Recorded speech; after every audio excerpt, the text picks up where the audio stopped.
90 के दशक की एक ग्लैमरस एक्ट्रेस जिन्होंने पर्दे पर पीली साड़ी में अपनी बोल्ड और हॉट अदाओं से पानी में आग लगा दी थी। टिप टिप बरसा पानी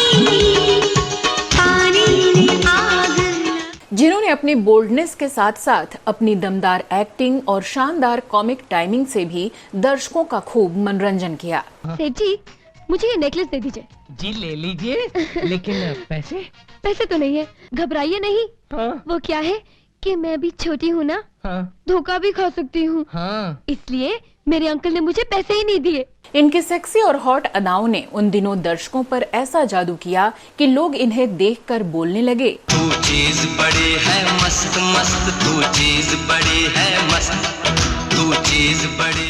लेकिन क्या आप जानते हैं कि एक फिल्मी परिवार से आने के बावजूद ये कभी फिल्मों में काम नहीं करना चाहती थीं।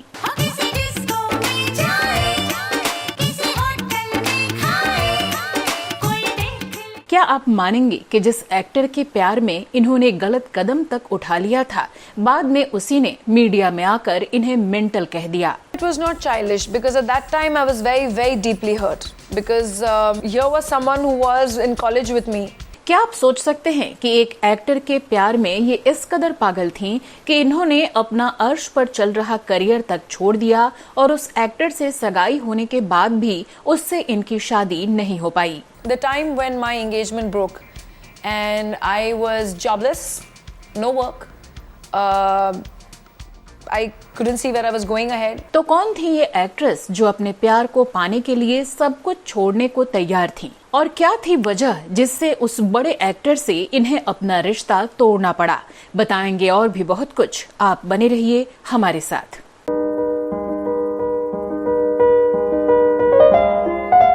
सपना समझ के भूल न जाना, ओ दिल वाले साथ में। नमस्कार दोस्तों, मैं हूँ श्वेता जया और आप देख रहे हैं वो पुराने दिन।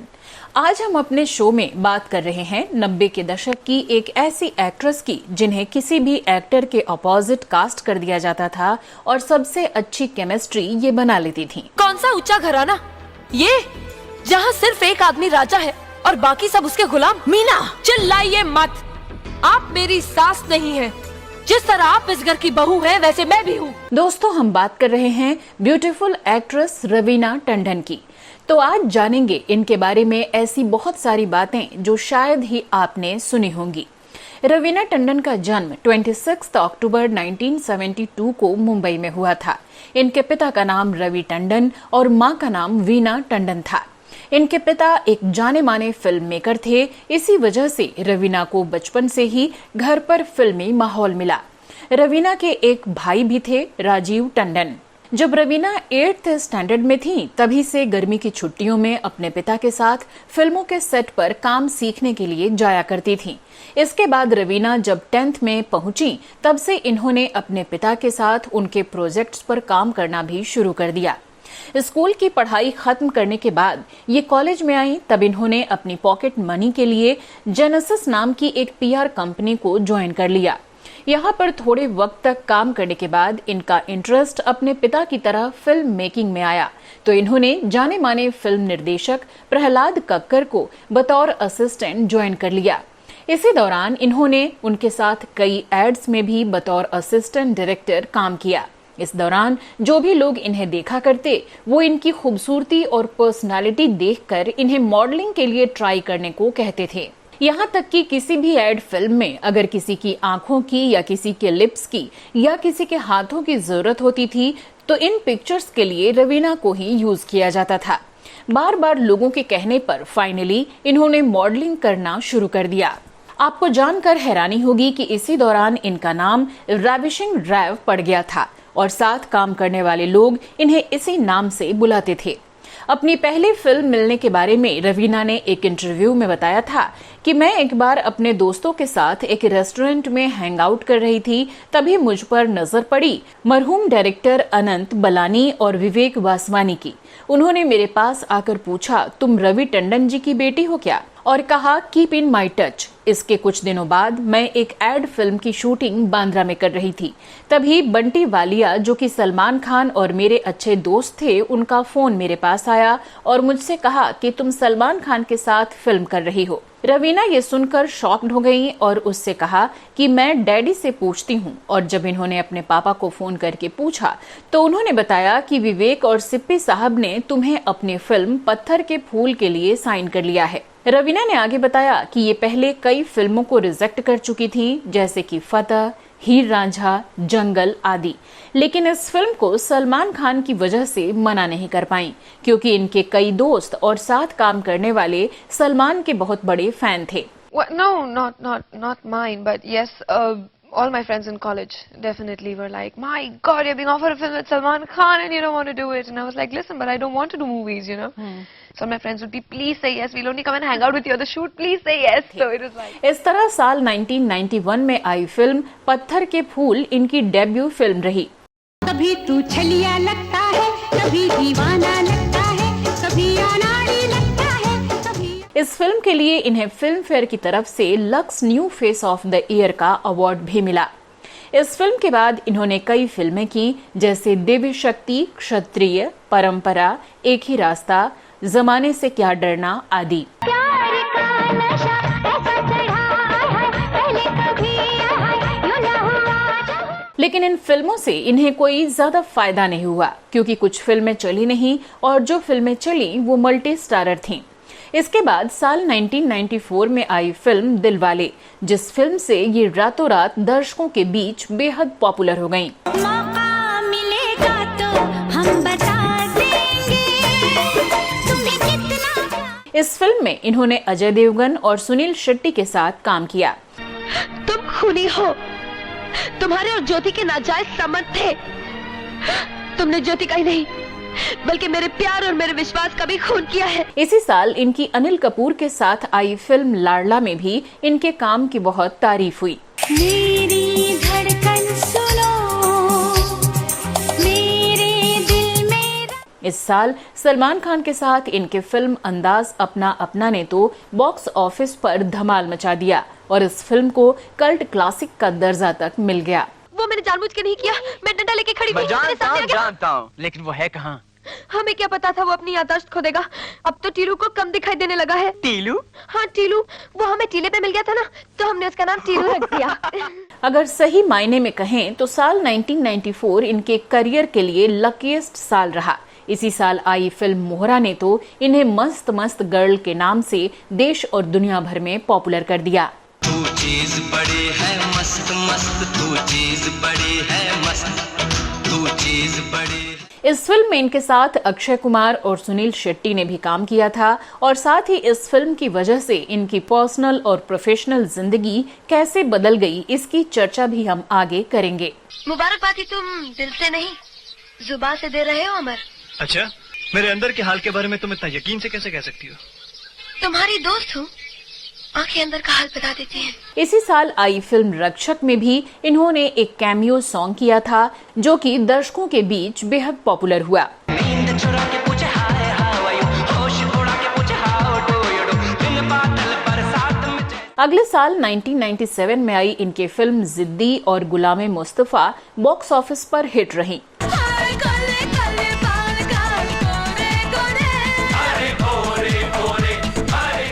गुलामे मुस्तफा में इन्होंने बेहद दमदार एक्टिंग की और फिल्म क्रिटिक्स से खूब वाहवाही बटोरी। मैंने कहा माँ माँ माँ देख मुझे आ गया है, देख ताज़ी दिखता दिखती थी। और वो इतनी खुश हुई, उनकी आंखों में इतनी खुशी थी कि मुझे लिपट गई और उनके चेहरे पे इतनी खुशी थी, उन्होंने मेरा चेहरा अपने हाथों। साल 1998 आते आते इन्होंने कॉमिक रोल्स में भी हाथ आजमाया और कॉमेडी किंग गोविंदा के साथ अपनी जोड़ी बनाकर कई हिट फिल्में देकर दर्शकों का मनोरंजन किया। लड़का दीवाना लगे, लड़की दीवानी लगे। ये फिल्में थीं आंटी नंबर 1, घर वाली बाहर वाली, बड़े मियाँ छोटे मियाँ, दूल्हे राजा, अनाड़ी नंबर 1, परदेसी बाबू आदि। जहां ये एक तरफ अपनी कॉमिक टाइमिंग से दर्शकों को हंसा रही थीं, वहीं दूसरी तरफ शूल, अक्स और दामन जैसी फिल्मों से अपनी दमदार एक्टिंग का लोहा मनवा रही थीं। कब तक चुप रहे हम? क्यों सुने हम आपकी? हमेशा से तो आपकी सुनते आ रहे, मिला ही क्या सुन के? बेटी खो दी, घर खत्म हो गया, एक तिवारी जी थे उनको भी घर से बाहर निकाल दिया आपने।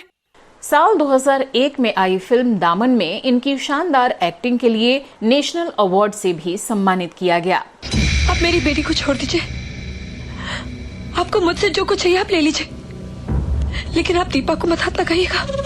साल 2003 आते आते इन्होंने अब प्रोडक्शन में भी हाथ आजमाने की सोची, तो इन्होंने स्टफ्ड नाम की एक मूवी प्रोड्यूस की। ये फिल्म तो बॉक्स ऑफिस पर ज्यादा कामयाब नहीं हो सकी, लेकिन इन्हें नया काम करने का एक्सपीरियंस जरूर हुआ। खाते खाते टीवी देखना आंख और पेट दोनों के लिए खराब है। जी हाँ, और आप पराठे खिलाते रहेंगी तो पेट तो अपने आप ही फुटबॉल बन जाएगा, है ना? अच्छा, और रोज शाम को जो एक बाल्टी भरकर बियर पी जाते उसका क्या? फिर इसके बाद इन्होंने साल 2005 में पहचान नाम की फिल्म भी प्रोड्यूस की, जिसमें इनके अलावा दिग्गज एक्टर विनोद खन्ना ने भी काम किया था। Sir, I was going through the manual और मैंने उसमें रियलाइज किया है that the company claims that अगर गाड़ी 100 की स्पीड पर हो then an immediate brake can bring it to a sudden halt. इसके बाद इन्होंने हिंदी फिल्मों में लगभग काम करना बंद कर दिया, लेकिन ये छोटे पर्दे पर हमें कई रियलिटी शोज में बतौर जज नजर आती रहीं। इनमें से प्रमुख हैं चक दे बच्चे, कॉमेडी का महामुकाबला, सबसे बड़ा कलाकार, नच बलिए सीजन 9 आदि। आपने जो किया बहुत ही बढ़िया था। Thank you ma'am. और सर ने सही पंचेस दिए आपको, और आपका जो फ्लैट तरीका था डायलॉग बोलने का वो ज्यादा ही भागे और भी फनी लगा। इन्होंने छोटे पर्दे के कुछ पॉपुलर शोज की होस्टिंग भी की, जैसे इसी का नाम जिंदगी, सिंपली बातें विद रवीना। मैं एक एक्ट्रेस होने के अलावा एक बेटी, एक पत्नी, एक बहू और एक माँ भी हूँ। ये है मेरी असली पहचान। मैं हूँ आपकी रवीना टंडन। अब बात करते हैं इनकी जिंदगी की उन घटनाओं की जो शायद ही आपने कभी सुनी होंगी। तो पहली ही फिल्म की शूटिंग के दौरान इनका और सलमान खान का झगड़ा हो गया, क्योंकि सलमान की आदत मजाक करने की थी और रवीना को मजाक बिल्कुल भी पसंद नहीं था। तो हुआ यूं कि फिल्म के दौरान ही इन दोनों का एक फोटो शूट होना था और शूट के दौरान ही सलमान ने एक च्युइंगम खा रखी थी और इस फोटो शूट में इन दोनों का फेस आमने सामने बिल्कुल नजदीक था। तभी सलमान ने च्युइंगम से एक बलून फुलाया जो कि इनकी नाक पर चिपक गई। He was blowing bubbles in my face during a photo shoot. Salman ने तो ये मजाक में किया था, लेकिन रवीना ने इसे इतना सीरियस लिया कि इन्होंने पूरी फिल्म करने के दौरान सलमान से बात नहीं की। बात करें इनके अफेयर्स की, तो इन्होंने शुरुआती दौर में अजय देवगन के साथ एक फिल्म की, दिव्य शक्ति, और इस फिल्म के दौरान ये दोनों एक दूसरे के बेहद करीब आ गए। आपको देखकर हमको ऐसा लगा जैसे हमको नहीं। हालांकि अजय देवगन ने इस बात को कभी कबूल नहीं किया, लेकिन फिल्मी जानकार बताते हैं कि रवीना ने अजय के साथ अपने रिलेशन को शुरू से ही मीडिया को बताए रखा। रवीना ने कहा कि हम दोनों एक दूसरे को बहुत पसंद करते हैं। अजय मुझे लेटर्स लिखते हैं और वो मेरे साथ बहुत समय बिताते हैं। हम दोनों लॉन्ग ड्राइव पर जाया करते हैं।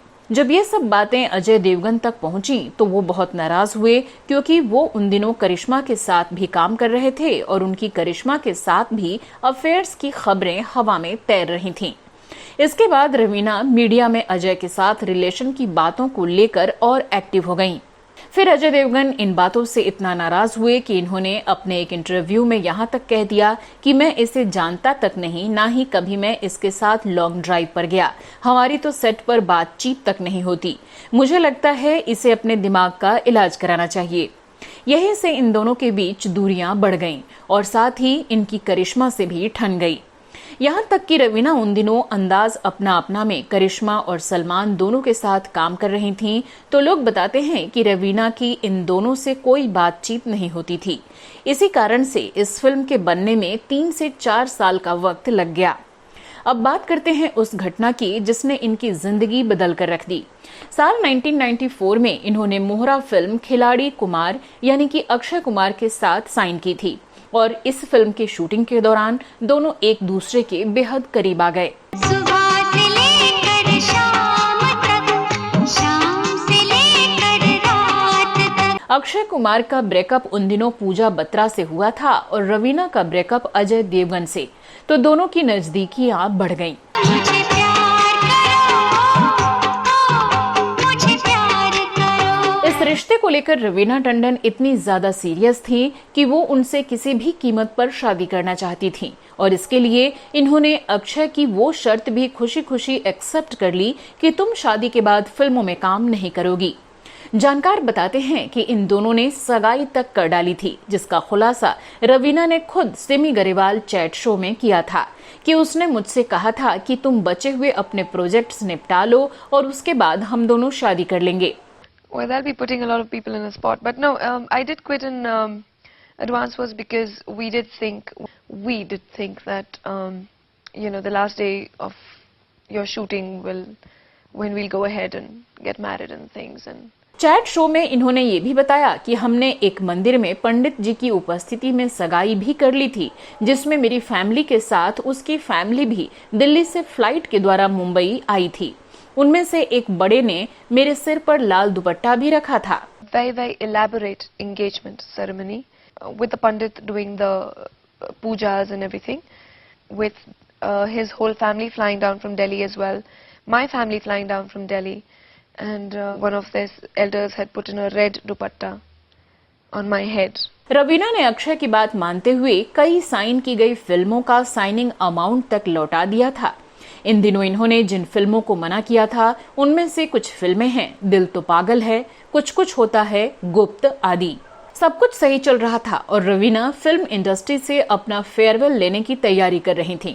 तभी मीडिया में अक्षय को लेकर बहुत खबरें आने लगीं। उनका नाम हर दूसरी एक्ट्रेस के साथ जोड़ा जा रहा था, लेकिन रवीना इन सब बातों को इग्नोर करती रहीं, क्योंकि वो अक्षय पर आंख बंद कर विश्वास करती थीं।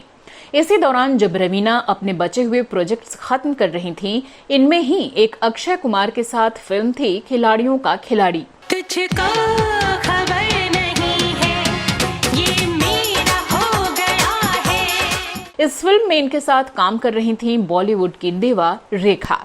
इस फिल्म के दौरान रेखा और अक्षय का जो रिलेशन था वो फ्रेंडशिप लेवल से थोड़ा ऊपर था और रेखा उनमें कुछ ज्यादा ही इंटरेस्ट लिया करती थी और अक्षय कुमार भी रेखा में इंटरेस्ट लेते थे। In the night, no control, क्या करूं? रवीना ने अपने एक इंटरव्यू में खुद बताया था कि वो परेशान हो गई थी रेखा और अक्षय के इस रिलेशन से, और साथ ही एक बार तो रवीना ने इन दोनों को आपत्तिजनक हालत में रंगे हाथ पकड़ भी लिया था। जानकारों की माने तो रवीना के साथ रिलेशन में होते हुए भी अक्षय कुमार ने 2 और लड़कियों के साथ सगाई कर रखी थी और शिल्पा के साथ उनके रिश्ते की खबरों ने भी उन दिनों मीडिया में खूब सुर्खियां बटोरी थीं। तब रवीना ने इस रिश्ते को खत्म करने में ही अपनी भलाई समझी और इस एंगेजमेंट को तोड़ दिया। इस रिलेशन से इन्हें नुकसान ही हुआ, चाहे वो प्रोफेशनली रहा हो या पर्सनली। अब बात करते हैं रवीना की शादी की।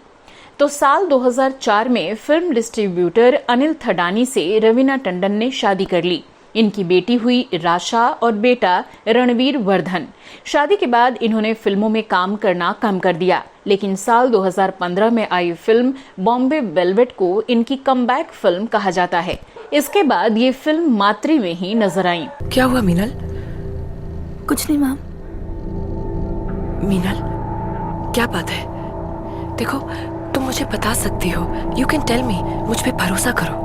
इसके बाद साल 2017 में इन्होंने एक कंट्रोवर्शियल फिल्म शब भी की, जिसे सेंसर बोर्ड ने टीवी पर रिलीज करने से मना कर दिया। जहाँ वक्त हो थमा और हो सुकून। इस फिल्म में रवीना टंडन अपने से 13 साल छोटे लड़के के साथ रोमांस करती नजर आई थीं और इस फिल्म में कुछ ऐसे सीन थे जिस कारण इसे टीवी पर रिलीज नहीं होने दिया गया। अगर बात करें इन दिनों की तो ये कई इवेंट्स में नजर आती हैं और साथ ही सोशल मीडिया पर भी एक्टिव रहती हैं। इसी दौरान इन्होंने एक सोशल मीडिया पर ट्वीट किया जिसने इंडस्ट्री में बहुत बड़ी कंट्रोवर्सी क्रिएट कर दी। इसमें इन्होंने लिखा था कि इंडस्ट्री में कुछ बड़े एक्टर ऐसे हैं जो नई एक्ट्रेसेस का शोषण करते हैं और उनकी बीवियां ये सब तमाशा चुपचाप देखती हैं। इस ट्वीट पर कई लोगों ने कहा कि इस ट्वीट का इशारा अक्षय कुमार की तरफ है, लेकिन रवीना ने इस पर अपनी सफाई दी और कहा ये बात इन्होंने इन जनरल कही है।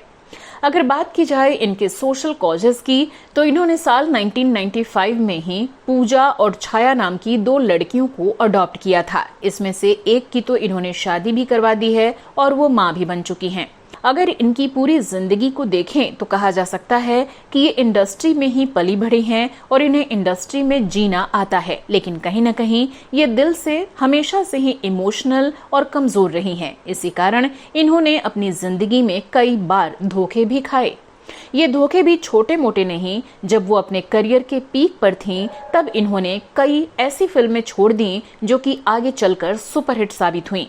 शायद यही थी इनकी सबसे बड़ी गलती। लेकिन अगर आज की बात करें तो ये अभी तक इंडस्ट्री का हिस्सा हैं, जो अपने आप में प्रूव करता है कि इन्होंने गलतियों से सीखा बहुत कुछ। तो दोस्तों, आज के वीडियो में फिलहाल के लिए बस इतना ही। अगले वीडियो में कुछ और नई कहानी के साथ होगी आपसे मुलाकात। नमस्कार।